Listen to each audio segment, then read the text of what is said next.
anak na iwanan, ikaw meron. Bakit masama ugali? Anak ko, inutusan niya ako. Trabaho nila yan eh. Kung tutulong ako, okay. Kung hindi ako tutulong, wala kang problema doon. Oo. Oo. Inutusan niya ako. Sinigawan ba naman niya ako? Sabi niya, wala kang ginawa kung di umupo. Putang ina mo. Pag ikaw pumupunta ng bahay, nakaupo ka lang ha. Pupunta siya dyan? Oo, pumupunta. Ni isang kutsara, hindi niya mahugasan. Tapos pag ako, gusto niya lahat trabaho ko dyan. Ako. Sabi ko, mabait ako, pero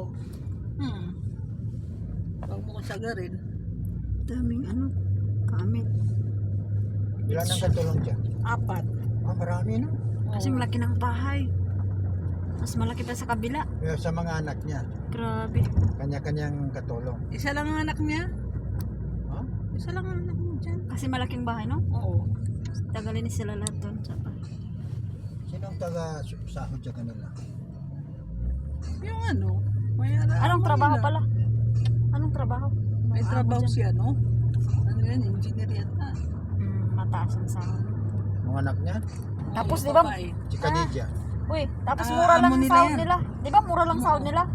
1K? Kapatid Oh. ni tatay yung asawa ng asawa niya. O di kayang-kaya, 1K Kapatid lang. ni tatay asawa niya. Yung namatay. Oo.